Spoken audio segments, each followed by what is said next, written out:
Hello दोस्तों, नमस्कार। मैं आर के मीणा आपके अपने फेवरेट यूट्यूब चैनल आर के टेक इन्फो पर आप सभी साथियों का तहे दिल से हार्दिक स्वागत करता हूं। दोस्तों, इस वीडियो में बात करने वाले हैं राजस्थान कर्मचारी चयन बोर्ड द्वारा विभिन्न प्रतियोगिता परीक्षाओं में जो भी अभ्यर्थी दस्तावेज सत्यापन और पात्रता की जांच हेतु पास होते हैं उन सभी से ऑनलाइन स्क्रूटनी फॉर्म भरवाया जाता है।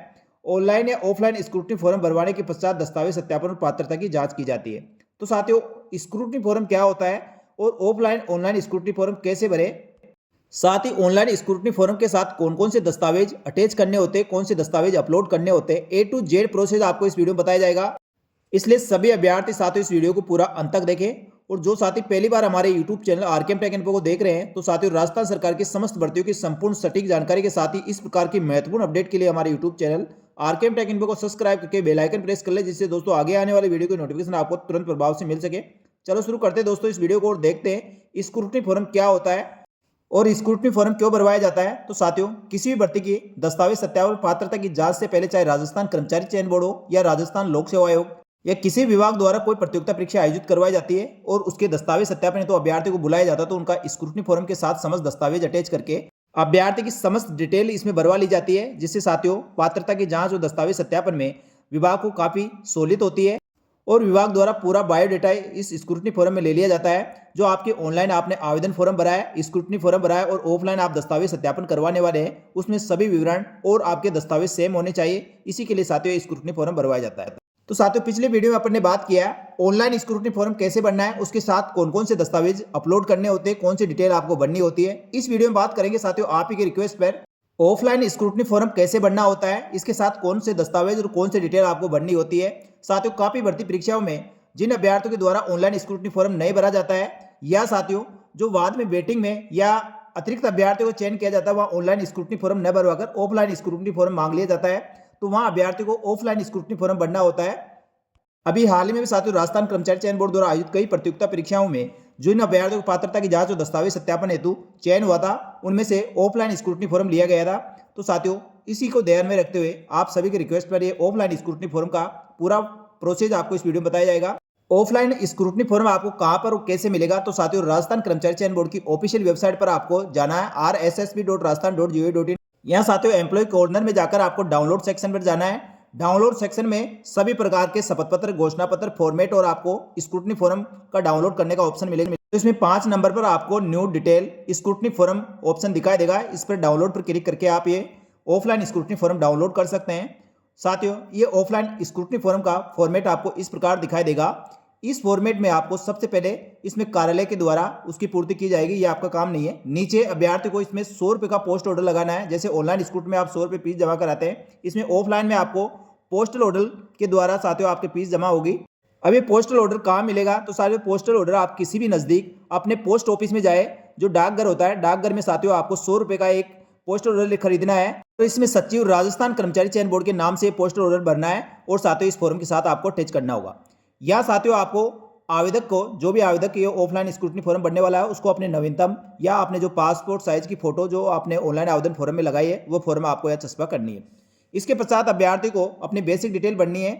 जिस प्रतियोगिता परीक्षा के लिए आप स्क्रूटनी फॉर्म भर रहे हैं, तो साथियों उस प्रतियोगिता परीक्षा के आपको यहाँ पर रोल नंबर लिखने हैं, आवेदक के पत्र क्रमांक जो आपका एप्लीकेशन नंबर है, मेरिट क्रमांक यदि आपके पास है तो मेरिट क्रमांक आपको लिखना है और पोस्टल ऑर्डर नंबर जो आपके पोस्ट ऑर्डर पर लिखा हुआ होता है वह नंबर आपको यहाँ डालना है।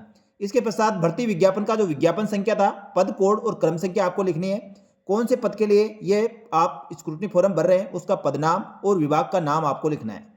इसके पश्चात साथियों जिस वर्ग से आप संबंध रखते हैं उस वर्ग के नीचे आपको अपना वर्ग लिख देना है। यानी आरक्षण वर्ग में सामान्य वर्ग हुआ, आर्थिक रूप से कमजोर वर्ग हुआ, अन्य पिछड़ा वर्ग हुआ, अति पिछड़ा वर्ग हुआ, अनुसूचित जाति, अनुसूचित जनजाति या जनजाति क्षेत्र जिसमें SC ST के अभ्यर्थी है, TSP क्षेत्र के, या 12 जिले के किशनगढ़ साबाद तहसील के आप शहरिया क्षेत्र के हैं, तो साथियों आपको जिस भी संबंधित है उसमें अपना कैटेगरी यहाँ पर लिख देनी है। उसके पश्चात मूल निवास और जन्म स्थान, तो साथियों जहाँ आपका मूल निवास है, मूल निवास प्रमाण पत्र बना हुआ है, उसका राज्य, जिला, तहसील और अन्य को टिप्पणी करना चाहे तो कर सकते हैं। उसी प्रकार जन्म स्थान आपका कहाँ पर, आपका कौन सा राज्य है, कौन सा जिला और कौन सी तहसील में आपका जन्म हुआ।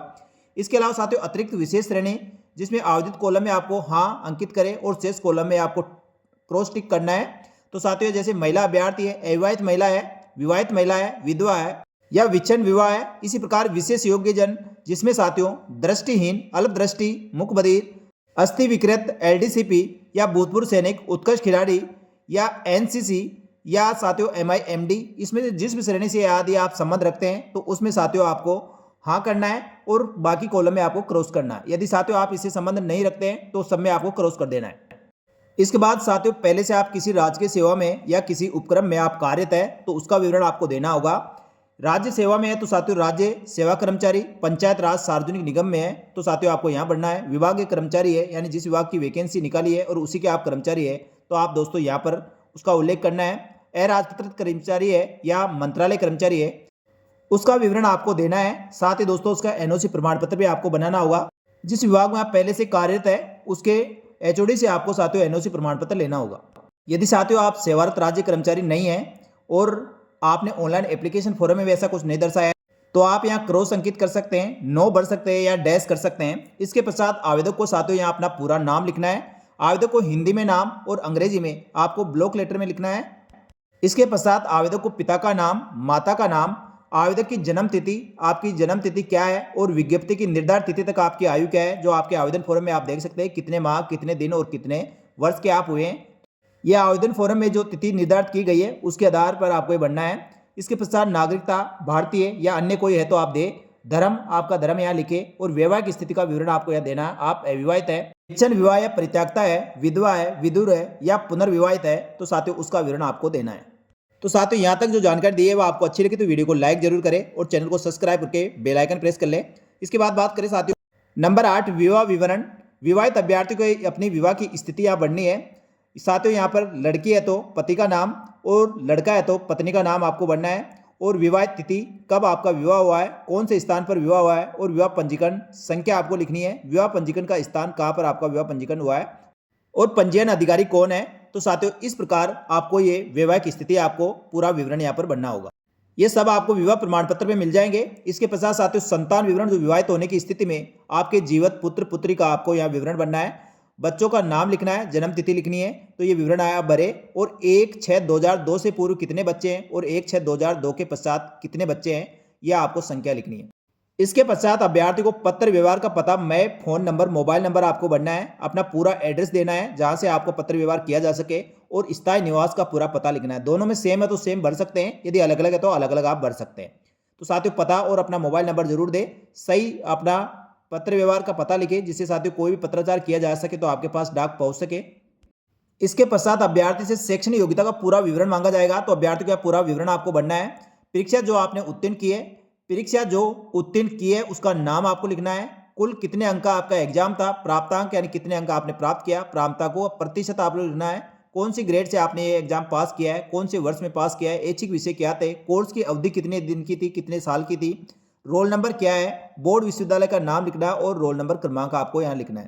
तो साथियों सबसे पहले आपको 10वीं की, हाई स्कूल सेकेंडरी की आपको विवरण भरना है। ये सभी विवरण साफ सुथरी राइटिंग में आपको दोस्तों भरे जिससे साथियों आपको किसी प्रकार को दिक्कत ना हो। इसके पश्चात सीनियर सेकेंडरी 12वीं का, यदि आपने स्नातक कर रखा है तो BA, BCom, BSc या अन्य कोई तो स्नातक का विवरण आपको भरना है। अधि स्नातक आपने MA, MCom, MSc या और कोई ऐसे अधि स्नातक डिग्री कर रही है तो उसका विवरण आपको देना है। इसके अलावा साथियों आपके पास कोई डिप्लोमा सर्टिफिकेट है तो उसका विवरण देना है और अन्य कोई उपाधि आपने धारण कर रखी है, ले रखी है तो उसका विवरण आप दे सकते हैं। तो साथियों संपूर्ण विवरण आपको सही से अपनी शैक्षणिक योग्यता का पूरा विवरण बनना है। यदि इंटर्नशिप मांगी गई तो इंटर्नशिप भी आपको यहाँ पर बननी होगी। तो साथियों इंटर्नशिप कुछ ही भर्तियों में मांगी जाती है, यदि आपके पास आपकी भर्ती में ऐसा मांगा गया है तो इस डिटेल को आपको बनना है, अन्यथा खाली छोड़ देना है।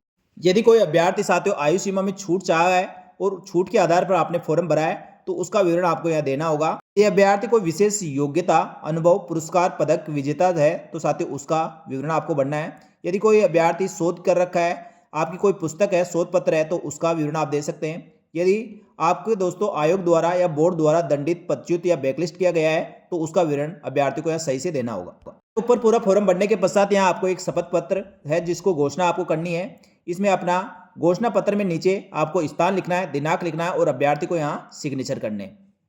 ये घोषणा पत्र इसी का है। साथियों ऊपर ने आपने जो भी सूचनाएं दी हैं बिल्कुल सत्य है, कहीं पे भी आपने कोई तथ्य छुपाया नहीं है। ये सब भरने के पश्चात साथियों सबसे महत्वपूर्ण, इसके साथ कौन कौन से दस्तावेज आपको संलग्न करने हैं, उन दस्तावेजों की लिस्ट इस प्रकार है। सभी दस्तावेजों के साथियों फोटोकॉपी को आपको स्वहस्ताक्षरित यानी सेल्फ अटेस्टेड करना है। उसमें साथियों आपको यहाँ पर डिटेल भरेंगे जिसमें जारी क्रमांक और दिनांक भरना है और संलग्न संख्या आपको लिखनी है, यानी कितने पेज का आपका डॉक्यूमेंट है। सबसे पहले अंकपत्र मैट्रिक हाई स्कूल का यानी 10वीं की अंकतालिका, 10वीं का प्रमाण पत्र यानी साथियों आप एग्जाम पास करते हो उसका एक प्रमाण पत्र मिलता है। इसी प्रकार 12वीं की अंकतालिका और उसका प्रमाण पत्र आपको यहाँ पर उसकी जारी क्रमांक और दिनांक लिखना है और उसमें कितने पेज है वह पेज संख्या आपको इधर लास्ट कॉलम में लिखना है। इसके पश्चात साथियों आपने स्नातक कर रखी है तो BA, BCom, BSc, BE, BTech या अन्य कोई स्नातक डिग्री तो उसके समस्त सेमेस्टर की अंकतालिका आपको संलग्न करनी है। यहाँ फाइनल की जो आपकी अंकतालिका है उसका जारी क्रमांक और दिनांक लिखना है और संलग्न संख्या लिखनी है। इसके पश्चात साथियों आपने स्नातक कर रखी है उसके आपके पास डिग्री होगी, डिग्री नहीं है तो आपको प्रोविजनल सर्टिफिकेट आपको संबंधित यूनिवर्सिटी से बनाना होगा, वह आपको संलग्न करना होगा। इसी प्रकार साथियों आपने अधिस्नातक यानी एमए, एमकॉम, एमएससी या एमटेक कर रखी है तो उसका अंकपत्र यानी समस्त अंकतालिकाएं और उसकी डिग्री आपको संलग्न करनी है। इसके बाद साथियों कोई आपने डिप्लोमा कर रखा है, कोई अलग से कोई सर्टिफिकेट कर रखा है तो उसका अंकपत्र यानी समस्त अंकतालिकाएं और उसके संबंधित प्रमाण पत्र या डिग्री आपको संलग्न करनी है। ये आपके शैक्षणिक योग्यता के सारे प्रमाण पत्र हो गए। इसके पश्चात साथियों आपका अनुभव कोई मांगा गया तो अनुभव प्रमाण पत्र या संलग्न करना है। सभी अभ्यर्थियों को मूल निवास और अनुसूचित जाति यानी टीएसपी क्षेत्र के अभ्यर्थियों को विशेष मूल निवास प्रमाण पत्र यहाँ संलग्न करना होगा। उसका जारी क्रमांक, दिनांक और संलग्न क्रमांक आपको लिखना है।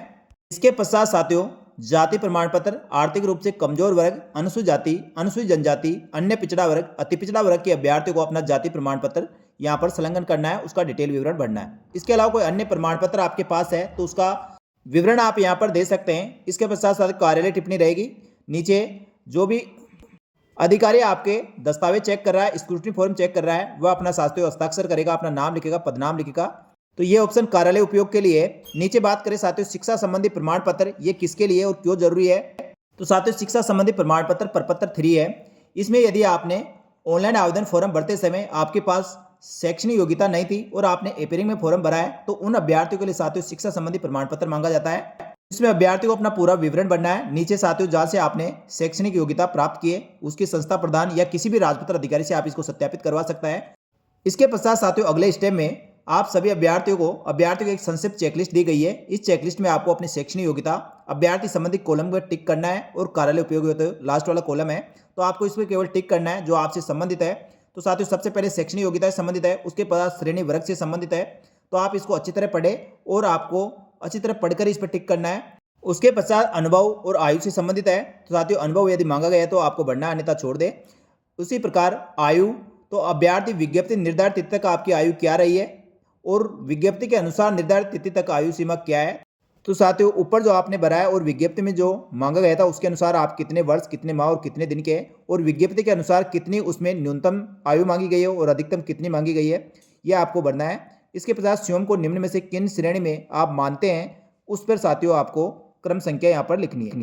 इसके पश्चात अधिकतम आयु सीमा में कोई भी विविध श्रेणी वर्गों के लिए देय छूट में सामान्य प्रावधान के अनुसार यदि आपने छूट प्राप्त की है तो उसका यहाँ पर आपको विवरण देना है और अभ्यर्थी कॉलम पर टिक करना है। तो साथियों आपसे संबंधित है तो आपको इसको कुछ नहीं भरना है, खाली छोड़ देना है। यदि आपसे संबंधित है तो आपको इस पर टिक करना है।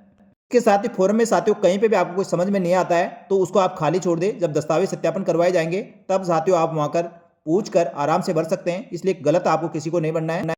ये सब कुछ भरने के पश्चात अभ्यर्थी को अपने यहाँ पर सिग्नेचर करने, जो सिग्नेचर साथियों आपने ऑनलाइन आवेदन फॉर्म और अपने OTR में सब जगह कर रखे हैं सेम सिग्नेचर आपको करना है।